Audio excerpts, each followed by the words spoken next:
Hi friends, welcome back to the Internet Cafe YouTube channel. இன்னைக்கு நம்ம இந்த வீடியோல பார்க்க போறது இந்தியன் பேங்க்ல இருந்து வந்திருக்கக்கூடிய சூப்பரான லேட்டஸ்ட் ஜாப் ஆப்பர்ச்சுனிட்டி பத்தி இந்த வீடியோல பார்க்க போறோம். சோ வீடியோ வந்து ஸ்கிப் பண்ணாம ஃபுல்லா பாருங்க. நீங்க பேசிக்கா 12th பாஸ் பண்ணினாலே போதுமானது பேங்க்ல வந்து வர்க் பண்ணிக்க முடியும். நீங்க 12th படிச்சிருந்தாலும் ஓகே, அதுக்கு மேல டிகிரி, டிப்ளமோ, ஐடிஐ, இன்ஜினியரிங் படிச்சாலும் ஓகே. இந்த ஆப்பர்ச்சுனிட்டி வந்து பார்த்தீங்கன்னா உங்களுக்கு வந்து சூட் ஆகும். சோ நோட்டிஃபிகேஷனை ஃபுல்லா வந்து நம்ம வந்து செக் பண்ண போறோம். அது மட்டும் இல்லாம இந்த ஜாப்புக்கு எப்படி அப்ளை பண்றது அப்படிங்கறதையும் உங்களுக்கு இந்த வீடியோல நான் சொல்ல போறேன். அப்ளிகேஷன் ஃபார்ம் எப்படி ஃபில் பண்ணுறது அப்படிங்கிறதையும் உங்களுக்கு இந்த வீடியோ நான் எண்டில் சொல்லியிருக்கேன். ஸோ வீடியோ வந்து ஸ்கிப் பண்ணாமல் ஃபுல்லாக பார்த்தீங்க அப்படின்னா உங்களுக்கு வந்து ஒரு ஐடியா கிடைக்கும். இந்த ஜாப்புக்கு நீங்கள் அப்ளை பண்ணுறதுக்கு எலிஜிபிள் ஆக முடியும். ஓகேங்களா? வீடியோக்குள்ளே போகிறதுக்கு முன்னாடி இப்போ தான் நம்ம சேனல் நீங்கள் ஃபர்ஸ்ட் டைம் பார்க்குறீங்க அப்படின்னா இந்த வீடியோக்கு கீழே இருக்கக்கூடிய சப்ஸ்கிரைப் பட்டனையும் பக்கத்தில் இருக்கக்கூடிய பெல் பட்டனை கிளிக் பண்ணி ஆளுங்கிறத எனபிள் பண்ணி வச்சுக்கோங்க. நம்ம சேனல்லேருந்து போஸ்ட் பண்ணக்கூடிய ஒவ்வொரு ஜாப் ஆப்பர்ச்சுனிட்டி எல்லாமே நீங்கள் மிஸ் பண்ணாமல் பார்க்க முடியும். சரிங்களா? சரி, வாங்க டேரெக்டாக வீடியோக்குள்ளே போகலாம். Okay fine. இன்றைக்கி நம்ம பார்க்க போகிற இந்த கம்பெனி வந்து இந்தியன் பேங்க் எல்லாருக்குமே தெரிஞ்சிருக்கும். ஒரு நேஷனாலிட்டி பேங்க்கு. இந்த பேங்க்லேருந்து வந்திருக்கக்கூடிய ஒரு லேட்டஸ்ட் ஜாப் ஆப்பர்ச்சுனிட்டி தான். கிட்டத்தட்ட ஒரு 73 வேகன்சி வந்து கொடுத்துருக்காங்க. இந்த ஆப்பர்ச்சுனிட்டி வந்துக்கான லிங்க்ஸ் வந்து வீடியோக்கு கீழே டிஸ்கிரிப்ஷனில் கொடுத்துருக்கேன். அப்ளை பண்ணக்கூடிய அப்ளிகேஷன் ஃபார்ம் லிங்க்கும் கொடுத்துருக்கேன், நோட்டிஃபிகேஷன் லிங்க்கும் கொடுத்துருக்கேன். ரெண்டுமே போய்ட்டு டவுன்லோட் பண்ணிவிட்டு முதல்ல நோட்டிஃபிகேஷனை ஃபுல்லாக தரவாக செக் பண்ணி பார்த்ததுக்கப்புறம் நீங்கள் வந்து அப்ளை பண்ணுறது ரொம்பவே நல்லதான ஒரு விஷயமா இருக்கும். ஓகேங்களா? இப்போ என்னென்ன வேகன்சி வந்து கொடுத்துருக்காங்க அப்படிங்கிறதுக்கு முன்னாடி இதுக்கான லாஸ்ட் டேட் வந்து பார்த்தீங்கன்னா ஏப்ரல் 26 வரைக்கும் தான் அப்ளை பண்ணிக்க முடியும். அதுக்கு மேலே போயிட்டீங்க அப்படின்னா அப்ளை பண்ண முடியாது. லாஸ்ட் டேட்டு ஏப்ரல் 26, 2022க்குள்ளே நீங்கள் வந்து அப்ளை பண்ணிக்கோங்க. எப்படி அப்ளை பண்ணுறது ப்ரொசீஜர் எல்லாமே உங்களுக்கு அடுத்தடுத்து நான் 1 by 1 ஸ்டெப் பை ஸ்டெப்பாக சொல்கிறேன். இப்போ ஃபஸ்ட் வந்து பார்த்தீங்கன்னா நம்பர் ஆஃப் வேகன்சி என்னென்ன வேகன்சி வந்து கொடுத்துருக்காங்க அப்படின்னு பார்க்கலாம். ஹெட் அக்கௌண்ட் ஓப்பன் டிபார்ட்மெண்ட்லேருந்து பார்த்தீங்கன்னா ஒரு வேகன்சி கொடுத்துருக்காங்க. அக்கௌண்ட் ஓப்பனிங் ஸ்டாஃப் வந்து ஒரு 4 வேகன்சி கொடுத்துருக்காங்க. அதை தாண்டி வந்து டிபி ஸ்டாஃப்னு சொல்லிட்டு ஒரு 2 வேகன்சி கொடுத்துருக்காங்க. Retail for stock broking terminal அப்படிங்கிற ஒரு லெவலுக்கு வந்து 8 வேகன்சி வந்து கொடுத்துருக்காங்க. பேக் ஆஃபீஸ் ஸ்டாஃப் வந்து ஒரு 2 வேகன்சி கொடுத்துருக்காங்க. அதை தாண்டி பேக் ஆஃபீஸ் ஸ்டாஃப்லேயே வந்து பார்த்தீங்கன்னா ரிஜிஸ்டர் ஆஃபீஸில் வந்து ஹெல்ப் டெஸ்க் அப்படிங்கிற அந்த போஸ்டிங்க்கு வந்து ஒரு 3 வேகன்ட் வந்து இருக்குது அப்படிங்கிற மாதிரி சொல்லியிருக்காங்க. நீங்கள் இன்ஜினியரிங் படித்து முடிச்சிட்டிங்க அப்படின்னா உங்களுக்கு ஜாப் வந்து வேணும் அப்படின்னு நினைக்கிறவங்க சிஸ்டம் அண்ட் நெட்வொர்க் இன்ஜினியர் அப்படிங்கிற லெவலுக்கு நீங்கள் வந்து அப்ளை பண்ணிக்கலாம். இதுக்கான வேக்கண்ட் வந்து ஒன்று இருக்குது. அதை தாண்டி ரிசர்ச் அனலிஸ்ட் அப்படின்னு சொல்லிட்டு ஒரு வேக்கண்ட் கொடுத்துருக்காங்க.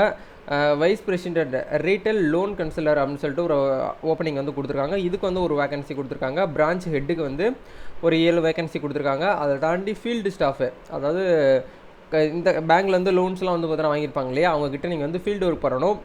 நீங்கள் போயிட்டு வந்து அவங்ககிட்ட வந்து லோன் வந்து கலெக்ஷன் ஸ்டாஃப் இந்த மாதிரி வந்து இருக்குது. இதுக்கு வந்து 43 வேகன்சி கொடுத்துருக்காங்க. மொத்தம் டோட்டலாக வந்து ஒரு 73 வேகன்சி வந்து அப்டேட் பண்ணியிருக்காங்க அப்படிங்கிற மாதிரி சொல்லியிருக்காங்க. இப்போது இந்த போஸ்டிங்க்கு எல்லாத்துக்குமே சேலரி ரேஞ்ச் என்ன அப்படின்னா உங்களுக்கு வந்து பெர் அனுவல் இன்கமாக வந்து இந்த ஹெட் அக்கௌண்ட்ஸ் ஓப்பனிங் வந்து பார்த்தீங்கன்னா 5 லட்சத்துலேருந்து 6 லட்ச ரூபா வரைக்கும் நீங்கள் பேர் அனுவல் இன்கமாக இதில் வந்து இன்கம் எடுக்க முடியும் அப்படிங்கிற சொல்கிறாங்க. அக்கௌண்ட் ஓப்பன் பண்ணுறதுக்கான அந்த சேவிங் ஸ்டாஃப் வந்து பார்த்தீங்கன்னா உங்களுக்கு வந்து 1.5 லட்ச ரூபாயிலேருந்து 2 லட்ச ரூபா வரைக்கும் பேர் அனுவல் இன்கம் ஆன் பண்ண வைக்கிற முடியும். டிபி ஸ்டாஃபுக்கு வந்து 3 லட்ச ரூபாயிலேருந்து 4 லட்ச ரூபா வரைக்கும் சொல்லியிருக்காங்க. இதே மாதிரி வந்து பார்த்தீங்கன்னா அந்த 11 வேகன்சிக்குமே வந்து 11 போஸ்டிங்க்கு வந்து எவ்வளோ சேலரி பேக்கேஜ் இருக்குது அப்படிங்கிறது எல்லாமே தெளிவாக கொடுத்துருக்காங்க. இதுக்கான age limit, education qualification, experience வந்து பார்த்தீங்கன்னா இதில் தெளிவாக கொடுத்துட்டாங்க. மோஸ்ட்லி நான் சொல்லக்கூடிய இந்த 11 போஸ்டிங்குமே வந்து சென்னையில் தான் உங்களுக்கு இருக்கும். அதாவது நம்ம இங்கே தமிழ்நாட்டில் இருக்கக்கூடிய எந்த டிஸ்ட்ரிக்டில் இருக்கக்கூடிய பீப்பிள்னாலும் இந்த ஜாப்புக்கு அப்ளை பண்ணிக்கிற முடியும். நீங்கள் ஜென்ஸ்னாலும் அப்ளை பண்ணலாம், லேடிஸ்னாலும் தாராளமாக அப்ளை பண்ணலாம். கண்டிப்பாக நீங்கள் 12th படிச்சிருக்கக்கூடிய ஆப்பர்ச்சுனிட்டியும் இருக்குது, டிகிரி படிச்சிருக்கக்கூடிய ஆப்பர்ச்சுனிட்டியும் இதில் வந்து கொடுத்துருக்காங்க. எல்லாமே வெரிஃபை பண்ணிக்கோங்க. இதில் மோஸ்ட்லி வந்து பார்த்தீங்கன்னா இந்த ஹெட் அக்கௌண்ட் ஓப்பன் டிபார்ட்மெண்ட்டில் வந்து பார்த்தீங்கன்னா இன்றைக்கி கிராஜுவேட் சொல்லி கொடுத்துருக்காங்க. வித்து NISM டிபியில் வந்து பார்த்தீங்கன்னா சர்டிஃபிகேட் வந்து உங்களுக்கு வந்து இருக்கணும் அப்படிங்கிற சொல்லியிருக்காங்க. இதுதான் வந்து பார்த்தீங்கன்னா இதுக்கான குவாலிஃபிகேஷன். இதுக்கான ஏஜ் லிமிட்டை பொறுத்த வரைக்கும் 50 இயர்ஸ் வரைக்கும் சொல்லியிருக்காங்க. இதுக்கு வந்து 40 இயர்ஸ் சொல்லியிருக்காங்க. 35 வருஷம். இந்த டீலர் இதுக்கு இந்த ஸ்டாக் ப்ரோக்கேஜிங் இந்த டெர்மினல்ஸ்லாம் வந்து பார்த்தீங்கன்னா 21 வயசுலேருந்து 30 வயசு இருக்கக்கூடிய கேண்டிடேட் வரைக்கும் அப்ளை பண்ணிக்கிற முடியும் அப்படிங்கிற மாதிரி சொல்லியிருக்காங்க. மினிமம் எக்ஸ்பீரியன்ஸ் 1 இயர் இருந்தாலே போதுமானது. நீங்கள் வந்து இதுக்கு வந்து தாராளமாக வந்து அப்ளை பண்ணிக்கிற முடியும் அப்படிங்கிறதான் இந்த இடத்துல சொல்லியிருக்காங்க. இப்போ வந்து பார்த்தீங்கன்னா இந்த இந்த நோட்டிஃபிகேஷனை ஃபுல்லாக வந்து செக் பண்ணி பார்த்ததுக்கப்புறம் அப்படியே கீழே வந்தீங்க அப்படின்னா ஹவ் டு அப்ளை அப்படின்னு சொல்லிட்டு கொடுத்துருப்பாங்க. நீங்கள் என்ன பண்ணணும் அப்படின்னா indianbank.online.com அப்படிங்கிற இந்த வெப்சைட் போயிருங்க. இந்த வெப்சைட்க்கான லிங்க் நான் வீடியோக்கு கீழே கொடுத்துருக்கிறேன். இப்படி தான் இருக்கும். இதில் நீங்கள் போன உடனே இந்த இடத்துல அப்ளிகேஷன் ஃபார்ம் சொல்லிட்டு தனியாக கொடுத்துருப்பாங்க, அட்வர்டைஸ்மெண்ட் சொல்லிட்டு தனியாக இருக்கும். இந்த அட்வர்டைஸ்மெண்ட்டை கிளிக் பண்ணிங்க அப்படின்னா பிடிஎஃபாக உங்களுக்கு வந்து இந்த மாதிரி வந்து பார்த்தீங்கன்னா டவுன்லோட் ஆகும். இதில் தான் நான் உங்களுக்கு வந்து பார்த்தீங்கன்னா இப்போ வந்து ஷேர் அந்த விஷயத்தை உங்களுக்கு வந்து நான் ஷேர் பண்ணியிருக்கிறேன். ஓகேங்களா? இதுக்கான அட்ரஸ் வந்து பார்த்தீங்கன்னா ஹவு டு அப்ளை அப்படிங்கிறதுல வந்து அட்ரஸ் கொடுத்துருக்காங்க. Head administration number 480 first floor, Kamaraj complex, Anna Salai, Nandanam, Chennai 35 அப்படிங்கிற இந்த அட்ரஸ் தான் நீங்கள் வந்து பார்த்தீங்கன்னா அப்ளிகேஷனாக ஃபில் பண்ணி நீங்கள் வந்து இது போஸ்ட் மூலிமா நீங்கள் வந்து அனுப்பணும் அப்படிங்கிற சொல்லியிருக்காங்க. இதுதான் உங்களுக்கு வந்து விஷயம். ஓகே, இப்போ இது எல்லாமே வந்து நம்ம அப்ளை பண்ணியாச்சு. எப்படி வந்து ரெடி பண்ணுறது எல்லாமே நம்ம பார்த்துட்டோம். இப்போ இதுக்கான செலெக்ஷன் ப்ராசஸ் வந்து எப்படி இருக்கும், ஏதாவது ரிட்டன் டெஸ்ட்டு ஏதாவது இருக்குமா அப்படின்னு கேட்டிங்கன்னா, ரிட்டன் டெஸ்ட் எதுவுமே கிடையாது. ஒன்லி ஃபார் இன்டர்வியூ தான். ஓகேங்களா? மோட் ஆஃப் செலெக்ஷன் வந்து பார்த்தீங்கன்னா பேஸ் ஆஃப் த இன்டர்வியூவில் நீங்கள் வந்து கிளியர் பண்ணிட்டீங்க அப்படின்னா கன்ஃபார்மாக ஜாப் வந்து உங்களுக்கு வந்து கன்ஃபார்ம் ஆன மாதிரி தான். அதுக்கப்புறம் நீங்கள் வந்து இமீடியட்டாக உள்ளே போயிட முடியும். இப்போது இதுக்கு வந்து எப்படி அப்ளை பண்ணணும் அப்படிங்கிற உங்களுக்கு சொல்கிறேன். அப்ளிகேஷன் ஃபார்ம் வந்து பார்த்தீங்கன்னா எப்போயுமே ஒரு 2 ஃபார்மை வந்து பிரிண்ட் அவுட் போட்டு வச்சுக்கிறது ரொம்ப ரொம்ப நல்லது. ஏன்னா எழுதும் போது மிஸ்டேக் பண்ணிட்டீங்க அப்படின்னா அதை அடிச்செல்லாம் மறுபடியும் எழுதிட்டு இருக்க முடியாது. ஓகேங்களா? அதனால் இந்த அப்ளிகேஷன் வந்து ஒரு 2 இல்லைனா 3 பிரிண்ட் அவுட் எடுத்துக்கோங்க. உங்கள் வீட்டில் 2-3 பேர் வந்து காலேஜ் படித்து முடிச்சிட்டிங்க அப்படின்னா அவங்களுக்கு அப்படியே தனித்தனியாக 2-3 பேருக்கு கூட அப்ளை பண்ணுங்கள். யாருக்காவது ஒரு ஆளுக்கு வந்து பார்த்தீங்கன்னா ஆப்பர்ச்சுனிட்டி கிடைக்கும் போது ரொம்ப ஒரு ஹெல்ப்ஃபுல்லாக இருக்கும். ஓகேங்களா? அதனால் ஒரு 2 இல்லைனா 3 இந்த அப்ளிகேஷன் ஃபார்ம் வந்து பிரிண்ட் போட்டு எடுத்து வச்சுக்கோங்க. அதில் ஃபர்ஸ்ட் வந்து பார்த்தீங்கன்னா போஸ்ட் ஆஃப் அப்ளிகேண்ட் ஃபார் அப்படின்னு சொல்கிறீங்க இருக்கு இல்லையா? இந்த இடத்துல நீங்கள் வந்து என்ன ஒரு போஸ்டிங் வந்து அப்ளை பண்ண போகிறீங்க அப்படிங்கிறத கேட்குறாங்க. ஒரே பீப்புள் வந்து 2-3 போஸ்டிங் கூட அப்ளை பண்ணிக்கலாம். அந்த மாதிரிலாம் கூட இருக்குது. அதனால் இந்த பொசிஷன் ஆஃப் அப்ளிகேண்ட் ஃபார் அப்படிங்கிற இடத்துல நீங்கள் என்ன பண்ணணும் அப்படின்னா, இப்போ எக்ஸாம்பிளுக்கு நீங்கள் வந்து பேக் ஆஃபீஸ் ஸ்டாஃப், இந்த மியூச்சுவல் ஃபண்டு அப்படிங்கிற நீங்கள் வந்து அப்ளை பண்ணுறீங்கன்னு வச்சுக்கோங்களேன்.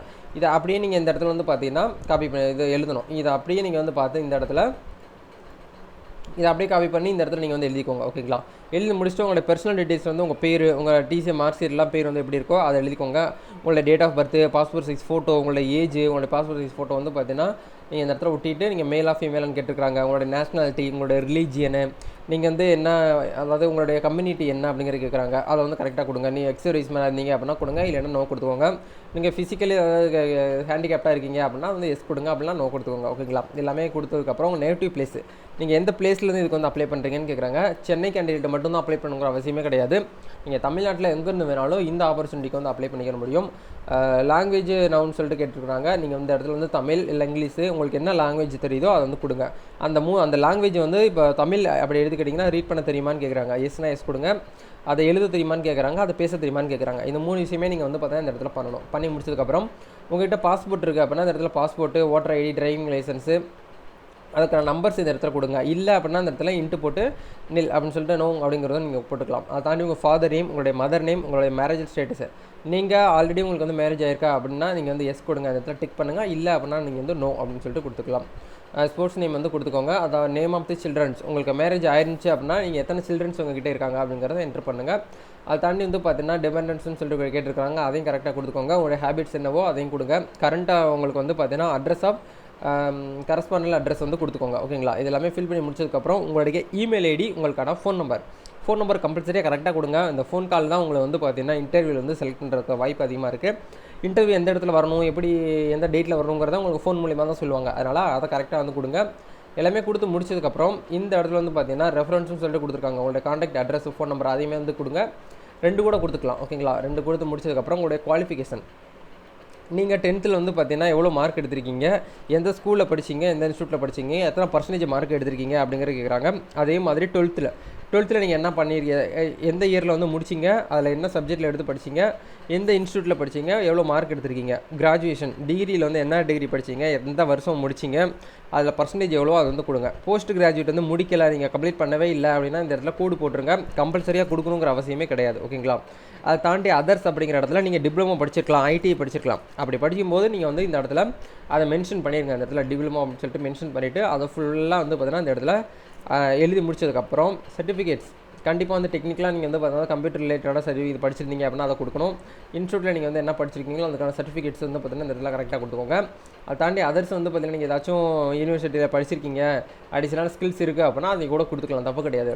அதை தாண்டி எக்ஸ்பீரியன்ஸ்னு சொல்லிட்டு கேட்குறாங்க. நீங்கள் வந்து இது வரைக்கும் காலேஜ்லாம் படித்து முடிச்சதுக்கப்புறம் எத்தனை கம்பெனியில் வந்து ஒர்க் பண்ணியிருக்கீங்களோ அந்த கம்பெனியோடைய பேர் எல்லாமே இந்த இடத்துல என்ட்ரு பண்ணுங்கள். அந்த கம்பெனியில் என்ன போஸ்டிங்காக இருந்தீங்க, என்ன டெசிக்னேஷன் என்ன ஒரு பீரியட்ஸ் ஆஃப் சர்வேல நீங்கள் வந்து இருந்தீங்க, ஜாப்புடைய ப்ரொஃபைல் அச்சீவ்மெண்ட் என்ன, எல்லாமே உங்களுக்கு வந்து கேட்குறாங்க. அதை கரெக்டாக கொடுத்து முடிச்சுட்டு உங்களுடைய இன்கம் எவ்வளோ நீங்கள் வாங்கிட்டு இருக்கீங்க எல்லாமே இந்த இடத்துல கேட்குறாங்க. எல்லாமே கொடுத்து முடிச்சதுக்கப்புறம் நீங்கள் வந்து பார்த்தீங்கன்னா டிக்ளரேஷன் அப்படிங்கிறதுக்கு கீழே வந்துடுவீங்க. இந்த இடத்துல உங்களுடைய சிக்னேச்சரு, டேட் வந்து நீங்கள் எந்த டேட்டில் வந்து இது வந்து ஃபில் பண்ணுறீங்களோ அந்த டேட்டை வந்து இந்த இடத்துல கொடுத்து முடிச்சுட்டு பிளேஸ், இப்போ நீங்கள் வந்து சென்னையாக இருக்கீங்க அப்படின்னா சென்னை கொடுங்க. மதுரையிலேருந்து நீங்கள் இந்த ஃபார்ம் வந்து ஃபில் பண்ணுறீங்க அப்படின்னா மதுரை அப்படிங்கிற ஃபில் பண்ணிவிட்டு இதை நீங்கள் வந்து பார்த்தீங்கன்னா ஒன்ஸ் வந்து தரவாக இருக்கான்னு செக் பண்ணி பார்த்துட்டு அதுக்கப்புறம் நீங்கள் வந்து போஸ்ட் மூலிமா அட்டாச் பண்ணுங்கள். ஓகேங்களா? பின்னாடி அட்டாச் பண்ணக்கூடிய டாக்குமெண்ட்ஸ் வந்து பார்த்தீங்கன்னா இதில் என்னெல்லாம் நீங்கள் வந்து கொடுத்துருக்கீங்களோ, இதில் வந்து நீங்கள் 10th கொடுத்தீங்கன்னா 10th மார்க் ஷீட் கொடுக்கணும், 12th 12th மார்க் ஷீட் எல்லாமே ஜெராக்ஸ் தான் கொடுக்கணும், ஒரிஜினல் கொடுக்கணுங்கிற அவசியம் கிடையாது. ஓகேங்களா, ஒரிஜினல் வந்து கிடையாது. நீங்கள் நேரடி இன்டர்வியூக்கு போகும்போது தான் உங்களை வந்து பார்த்தீங்கன்னா ஒரிஜினல் வந்து கேட்பாங்க. அதனால் ஜெராக்ஸ் மட்டும் கொடுங்க, ஒரிஜினல் யாருமே கொடுத்துடாதீங்க. எல்லாமே ஃபில் பண்ணிவிட்டு கவனமாக வந்து தரவாக செக் பண்ணிவிட்டு அதுக்கப்புறம் வந்து ஸ்பீடு போஸ்ட் பண்ணாலும் ஓகே, நார்மல் போஸ்ட் பண்ணாலும் ஓகே. இதுதான் ப்ரொசீஜரு ஜாப் வந்து அப்ளை பண்ணுறதுக்கு. கண்டிப்பாக இந்த வீடியோ உங்களுக்கு ரொம்ப யூஸ்ஃபுல்லாக வந்துக்கும்னு நினைக்கிறேன். இந்த வீடியோ பிடிச்சிருந்தால் லைக் பண்ணுங்கள், இந்த வீடியோ உங்கள் ஃப்ரெண்ட்ஸ் எல்லாருமே ஷேர் பண்ணுங்கள். நெக்ஸ்ட் ஒரு ஆப்பர்ச்சுனிட்டி வரும்போது கண்டிப்பாக நான் உங்களுக்கு வீடியோவில் மீட் பண்ணுறேன். Thank you, all the best, God bless you.